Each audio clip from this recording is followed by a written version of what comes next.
Hello friends, ஏ பிரேக்கில் ஒரு சின்ன கம்ப்ளைண்ட்டு. வாட்டர் ரோலர்ஸ் வந்து தண்ணி நிறைய ஸ்ப்ரெட் ஆகுது. ஆல்ரெடி போத்தார் எல்லா மிஷினும் சேம் தான். ஏ பிரேக் அம்மடார யூபி ஆப்செட் பேஸில் எல்லாம் வருது. ஆல்ரெடி ஏபி நம்பர் ஏபி கூட ஒரு வீடியோ போட்டிருப்போம். இவங்க என்ன பண்ணுறாங்கன்னா, அதிகம் வாஷிங் சரியாக நடக்கலை. இதில் இங்கோட ட்ரைவ் ஆகுறாங்க. ஒரு 4-5 நாள் கழித்து வாஷ் பண்ணுறதால ரோலர்ஸ் எல்லாம் டிக்கீஸ் ஆகிடும். தண்ணி நிறைய பாஸ் ஆகுது. முடிஞ்ச வரைக்கும் தப்பு பண்ணாதீங்க. முடிஞ்ச வரைக்கும் வாஷ் பண்ணிவிடுங்க, இல்லை ஆயில் போட்டுருங்க. போட்டிங்கன்னா உங்களுக்கு அந்த கம்ப்ளைண்ட் வராது. ஸோ தண்ணி ஸ்ப்ரெட் ஆகாது. தண்ணி ஸ்ப்ரெட் ஆகிடுச்சுன்னா அகைன் ஃபஸ்ட்டு சிலிண்டர் இருக்க அந்த ரோலர் தான் டேமேஜ் ஆகும், பேரிங் போகும். இதுமாரி நிறைய நாங்கள் ஃபேஸ் பண்ணுறோம். இங்கே வாட்டர் செக்ஷன் பர்ஃபெக்டாக மெயின்டைன் பண்ணிங்க. ஆல்ரெடி 2-3 டேஸ் பிஃபோர் ஒரு ரயோவி இதே கம்ப்ளைண்ட் அட்டன் பண்ணோம். Just for your remedy.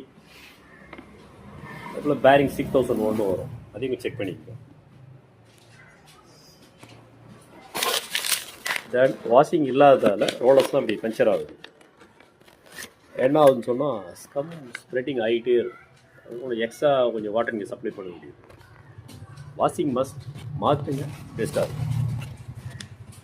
Okay friends, bye.